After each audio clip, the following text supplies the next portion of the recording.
नमस्कार सगळ्यांना. तुमचं सगळ्यांचं स्वागत आहे माझ्या चॅनलमध्ये, ज्याचं नाव आहे जे आहे ते.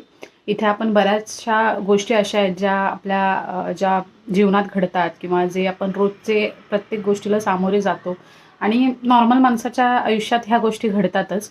तर मी इथे ते दाखवण्याचा प्रयत्न करते आणि म्हणूनच ह्या चॅनलचं नाव मी जे आहे ते असं ठेवलंय. माझं बाळ 8 महिन्याचं आहे आत्ता आणि माझ्या बाळाला युरिन इन्फेक्शन झालं होतं.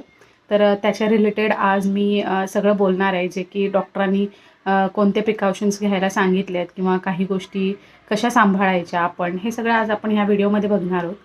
तर पहिली गोष्ट अशी की युरिन इन्फेक्शन किंवा कोणत्या बाळाला रॅश येतात किंवा हे डॉक्टरांनी मला क्लिअरली सांगितलं. मी डॉक्टरांनी सांगायच्या आधी मीच डॉक्टरांना नेहमी विचारत असते की डायपरमुळे डॉक्टर हे रॅश होऊ शकतात का बाळाला? तर डॉक्टरांनी स्पष्ट तेव्हा सांगितलं होतं की डायपरने रॅश होत नाहीत किंवा कोणतं युरिन इन्फेक्शन होत नाहीत. हां, पण आपण जेव्हा डायपर 8-8, 10-10 तास एकच डायपर जेव्हा हेवी होतं तेव्हाच काढतो किंवा बऱ्याच वेळा अजून मला बरीच अशी कारणं डॉक्टरांनी सांगितली की त्यामुळे डायपरमुळे होऊ शकतात. पण सहसा डायपरमुळे कोणतेच रॅश किंवा कोणतंच युरिन इन्फेक्शन बाळाला होत नाही. आपण जर व्यवस्थित काळजी घेतली तर ह्या इन्फेक्शनपासून आपण आपल्या बाळाला वाचवू शकतो नक्कीच.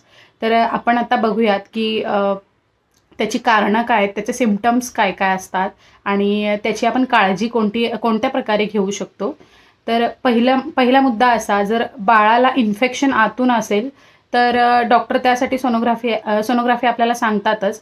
आणि जर रॅश आपल्याला बाळाच्या स्किनवर दिसत असतील तर ते मत त्यांचं असं असतं की मला प्रश्न त्यांनी पहिला हा विचारला की बाळ जेव्हा शी करतं, सू करतं, तेव्हा तुम्ही सतत त्याला पाण्याने धुता का?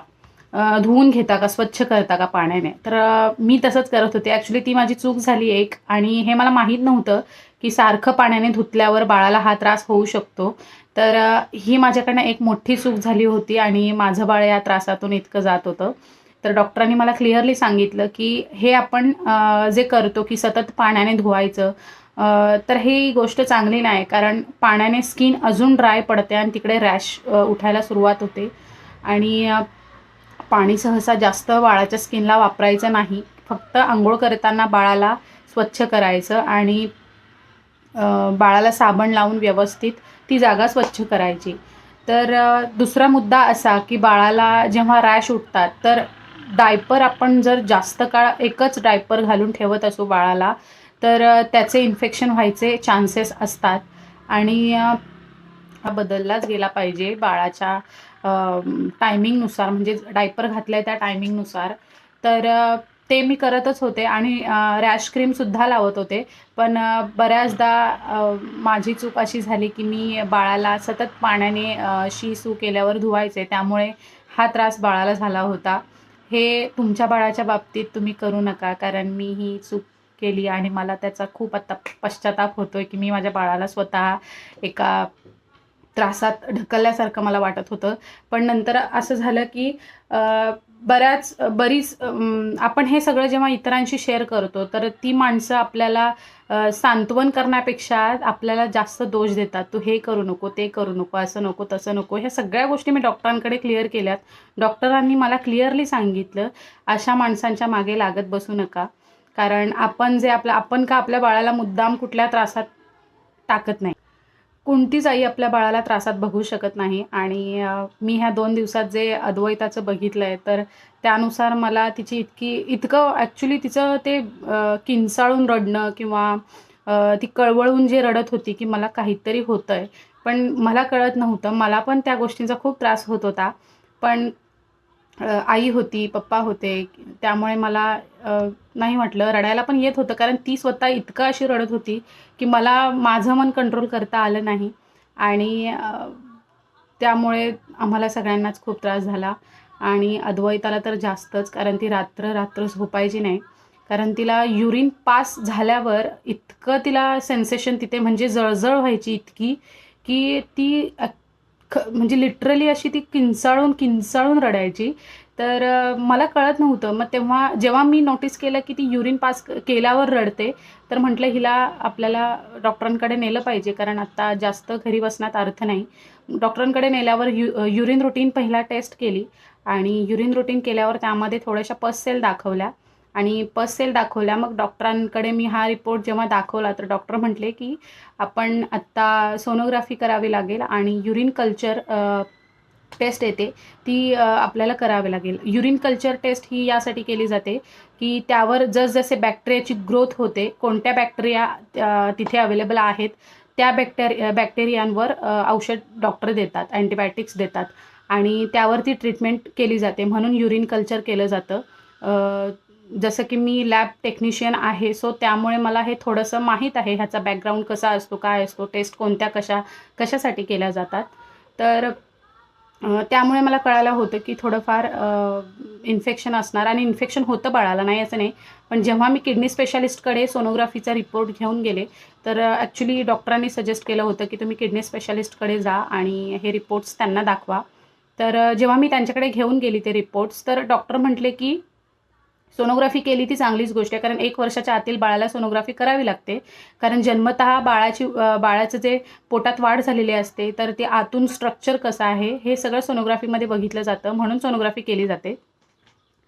तर झालं असं की युरिन रुटीन जेव्हा केलं, तर डॉक्टर म्हटले की जेव्हा जर बाळाला रॅश असतील आणि तेव्हा आपण जर युरिन घेऊन टेस्टिंगला पाठवतोय, तर युरिनमध्ये हे इन्फेक्शन दाखवेलच. कारण आणि ते नॉर्मली आहे, कारण कॉमन आहे. कारण जर रॅश आहेत, तर तिथून ज्या बॅक्टेरिया युरिनमधून पास होतात, तर ते युरिनमध्ये बॅक्टेरिया दाखवणारच.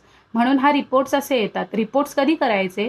जेव्हा बाळाला कोणता त्रास नाही किंवा ट्रीटमेंट घेतल्यावर सुद्धा जर युरिनमधून बॅक्टेरिया येत आहे, तर ह्याचा अर्थ असा की बाळाला किडनीमध्ये इन्फेक्शन असेल किंवा किडनीची जी पाईपलाईन असते किंवा त्यातून युरिन पास होते किंवा फिल्टर होतं ब्लड, ह्या ज्या सगळ्या गोष्टी आहेत, तर त्यातून दाखवल्या जातात. आणि युरिन रिपोर्ट जेव्हा असतात, नंतर मला डॉक्टर म्हटले की आपण युरिन रुटीन आणि युरिन कल्चर आत्ता जे केलं आहे, तर ठीक आहे, ते असू देत. रिपोर्ट्स हे असेच येणार, कारण बाळाला रॅश आहेत, त्यामुळे हे रिपोर्ट्स असे दाखवत आहेत.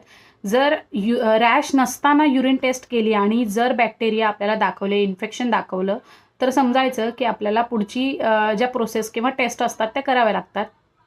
बऱ्याचदा प्रॉब्लेम असा होतो की बाळांना प्रोटीन्सचा त्रास होतो, ज्यामध्ये 10 ते 12 वर्षापर्यंत हा बाळांना त्रास होतो. बाळाला प्रोटीन्स जास्त फ्लो होतात, कारण आणि डोळ्यावर सूज येणं, अंगावर सूज येणं, ह्या गोष्टी किंवा वजन वाढणं, वजन कमी होणं, ह्या गोष्टी त्यामध्ये होतात. पण माझ्या बाळाला हा कोणता त्रास नाही आहे. तर झालं असं की ह्या सगळ्यातून मला एक शिकता आलं. डॉक्टर म्हटले की एकतर आजूबाजूच्या माणसांच्या गोष्टी ऐकायच्या नाहीत. ह्यामुळे इतके गोंधळले जातो की ह्यानं झालं असेल, त्यानं झालं असेल, तू असं केलंस, तू तसं केलंस, तू त्याने हे केलंस, त्याने, ह्या गोष्टी इथे मॅटरच नाही करत. कारण ऑलरेडी तो माणूस इतका घाबरलेला असतो आणि त्यात आपण त्याला अजून घाबरवतोय. ह्या गोष्टीच चुकीच्या आहेत मुळात, की तू असं काहीतरी करतेस आणि म्हणून बाळाला त्रास होतोय. कोणती आई हा विचार नाही करणार की माझं बाळ त्या त्रासात गेलं पाहिजे. नाहीच, कोणतीच आई नाही. त्यामुळे जर कोणती आई अजून तिच्यावर प्रेशर टाकताय, त्यामुळे ती टेन्शनमध्ये इतकं स्वतःला हे करून घेते की मी कोणती तरी खरंच चूक केली. आणि माझ्या बाबतीत हेच झालं. मी हेच केलं की ह्यांचं त्यांचं ऐकत घेऊन की नाही, तू हे केलं आहेस, तू ते केलं आहेस, आणि त्यामुळे मी इतकं टेन्शन घेतलं होतं की खरंच मी चूक केली आहे का माझ्या बाळाच्या बाबतीत. जेव्हा डॉक्टर म्हटले की अमेरिकामध्ये आज प्रत्येक बाळ डायपर घालतं, जन्मतः डायपर घालतात त्याला, तेव्हा त्यांना काहीच नाही होत. का तर तितकी काळजी घेतली जाते त्या बाळांची. असं काही नाही. 1 ते 10 वर्षापर्यंत बाळांना, मुलींनाच असं नाही, मुलांना सुद्धा हा त्रास होतो. 1 ते 10 वर्षापर्यंत हा त्रास नॉर्मल आहे. सो इतकं टेन्शन घ्यायची गरज नाही आहे. त्यांनी आत्ता रॅश क्रीम आणि ओरली सिरप दिलं आहे प्यायला. तर तिला फक्त एवढंच की लघवी जेव्हा तिला पास करायची, तर तिला जळजळ व्हायची तिथे, कारण रॅश होतं तिकडे. आणि रॅश उठल्यामुळे तिला ती जी जळजळ व्हायची, ती त्या मलम त्यांनी दिलं डॉक्टरांनी, ती त्याने थांबलं. ते डॉक्टर म्हटले की ह्याने रॅश कमी नाही येणार, पण तुम्ही जर काळजी घेतलीत व्यवस्थित तर जे ते रॅश उठलेत आणि ती लघवी पास केल्यावर तिला जी जळजळ होते ती कमी होईल त्याने आणि होणारच नाही. तर मी फक्त एकदाच ते मलम लावलं कालपासून आणि तिला त्याचा इतका फरक पडला की तिला आता युरिन पास करताना त्रास होत नाहीये आणि ओरली सुद्धा तिला औषध आता चालू आहे, जे की 3 दिवस तो डोस डॉक्टरांनी तिला सध्या द्यायला सांगितला आहे.